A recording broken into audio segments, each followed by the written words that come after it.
Welcome to Motors and Munitions. This is Jay, and today our bar top review is going to be of the Taurus model PT247G2. This one's chambered in .40 caliber. Stay tuned. And here's that Taurus PT247G2.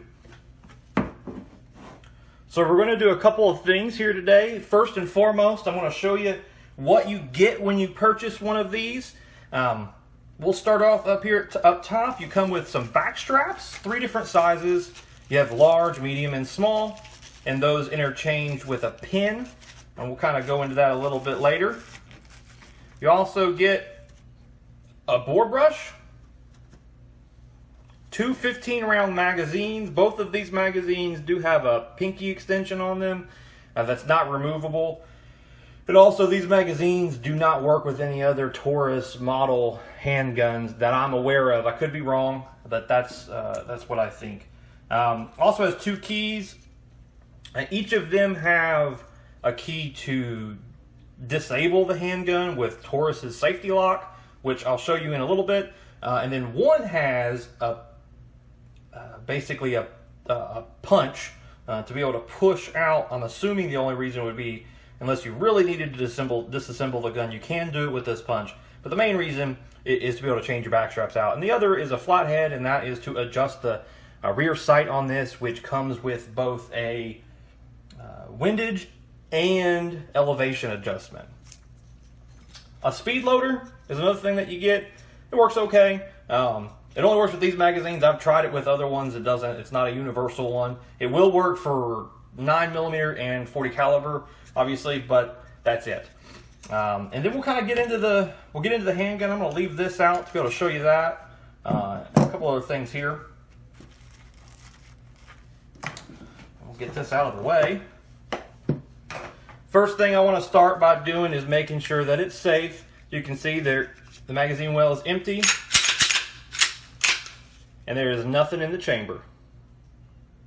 So we'll get started. Again, this is the model 247 G2. This one's chambered in .40 caliber.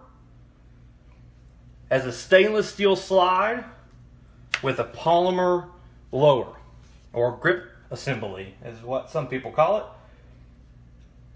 This particular one is very interesting for one reason I want to point out, and it says it right here. DASA. It's a double action, single action, striker fired pistol. Very interesting. So let's walk you through how that works. Essentially, your first shot is going to be a very long trigger pull, and then a break. And then your next shot, after that slide racks and rechambers around, very short reset, and a break. So I'll show you that again. So the first one, long trigger pull, then a break, release, short trigger pull, and then a break. And then every subsequent shot would also be in that single action. If you had fired the gun and you were in single action and you wanted it to be double action, you can press down on this safety and decock it, and you can tell by the back kind of where you're at. If I can get you to be able to see, that's single action, and when you decock it, that little red on the back of the firing pin is no longer visible, and so that indicates that it's in single action. A couple other things we're going to get into. I'm going to start off with safety stuff.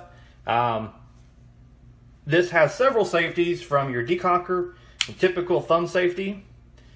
It does have a trigger safety, similar to a Glock or XDS. Lots of handguns now have these. You know, it doesn't seem to affect shooting or anything like that. It doesn't bother me. I don't like it because I feel like it just feels cheap. It doesn't matter how good the gun is. To me, it feels cheap. That's a personal opinion. Another safety that this has, which is something I kind of touched on when we were talking about what comes with it, is this safety here. This is a safety lock that Taurus has on most of their guns. My issue with the safety lock is twofold. In a stressful situation, first of all, it's on the right-hand side of the weapon. So, if you needed this and you had to grab it, there's a bump in the proverbial bump in the night, and you have that locked for whatever reason, which I would not recommend, you're going to grab it with your dominant hand. Now, not everybody's right-handed, but the majority of people are. It's interesting that they went through the trouble of making everything else on this gun ambidextrous except for this safety. It is only on the right-hand side of the gun. Second complaint. Very small, tiny little thing to try to do in a stressful situation. And then third, that's locked. You can see it does protrude out of the slide just a little bit.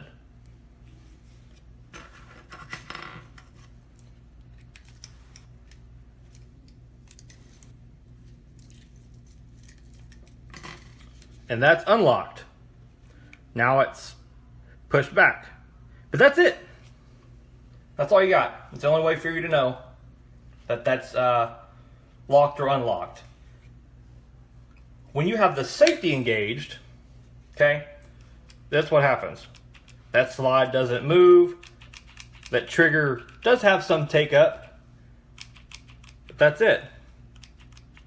When that safety is engaged. Now, safety disengaged, it will engage this thing, which we're really not a fan of.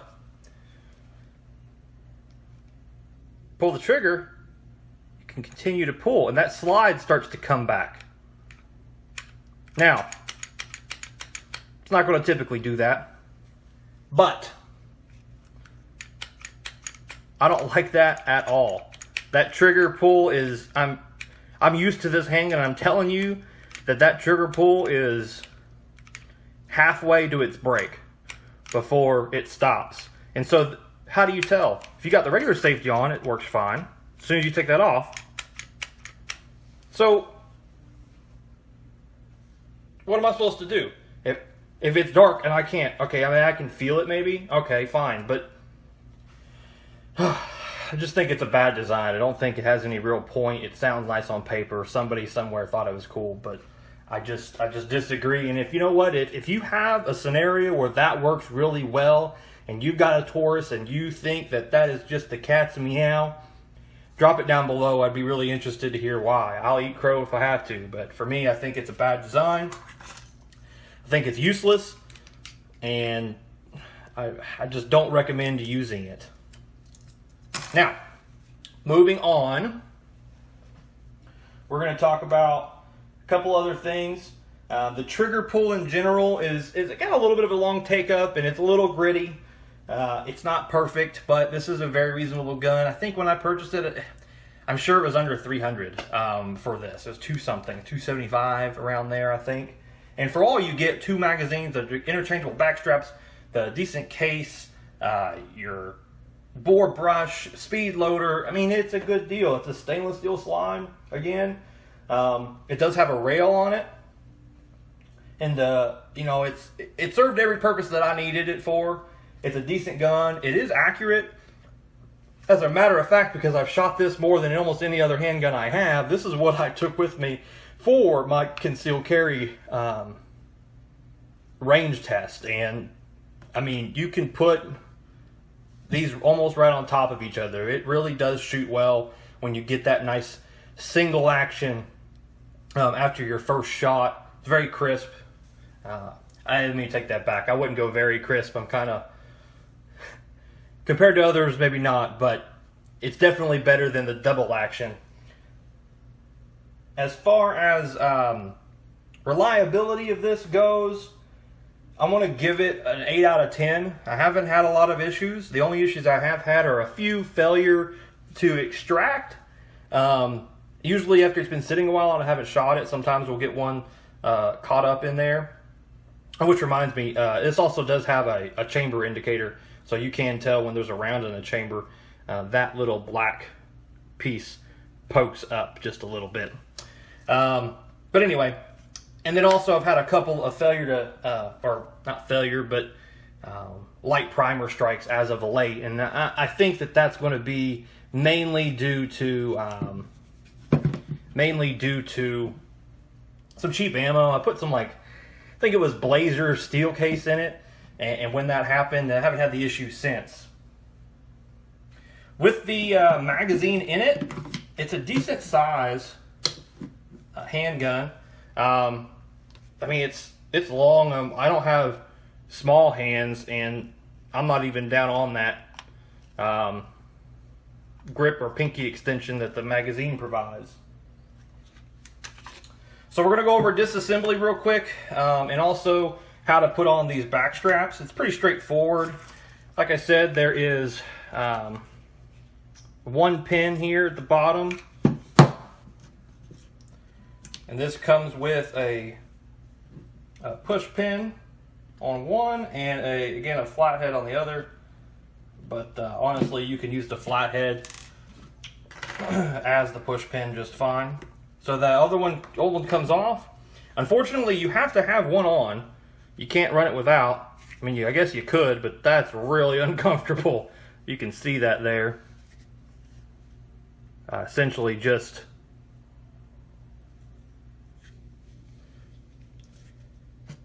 alright, and so here's the long one, or the large one, excuse me. As you can see, it kind of covers up, goes up over the dovetail right there, and makes that a little bit larger too. And then all you would do is just kind of put that pin back in.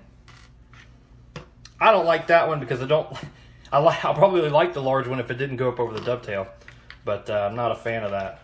Just don't like the way it feels in my hand. It makes the gun feel almost a little too big. But it might work for you. Maybe you got bigger hands. Maybe you got big old meat hooks on you. I don't know. But anyway, that pin goes right back in. And then that's secure. And they did a good job with that one single pin. I mean, it doesn't move around or wiggle on you or anything like that, which is nice. So the next thing we're going to talk about is disassembly. This disassembles similar to a Glock. You do have to rack the slide back. And then you got two pins right here, or not really two pins, but you pull this down, the slide comes forward, you pull the trigger, and then it comes off. As far as the slide goes, and you have a captured guide rod spring assembly, comes off all at once. They do sell aftermarket a stainless steel one. This one's polymer, so you know they say that does help, and this is a point of failure in these. However, this one has not failed me yet. Remove the barrel. Again, very similar to a Glock. And then reassembly. Very straightforward. Down here, as far as cleaning and maintenance go, it's pretty easy to get to everything. The slides are metal, which is nice. You don't have any plastic or anything. And it does work fairly well. You can see that there is some wear on this gun. Again, I've put a lot of rounds through it. Again, no brakes. Easy to maintain, easy to put together, easy to take apart. As far as reassembly goes, really straightforward. You just line up the slide, bring it back, that's it, and then you're good. So, that's the Taurus model 24/7 G2. Final thoughts on it are it's been a really good, as far as reliability goes, it's been very reliable. It shoots accurately. No major complaints at all. Hey, this is Jay with Motors and Munitions. If you like today's video on the 24/7 G2, definitely like, subscribe, and comment down below to let us know what other videos you'd like to see. Thanks for watching, and we'll see you again real soon.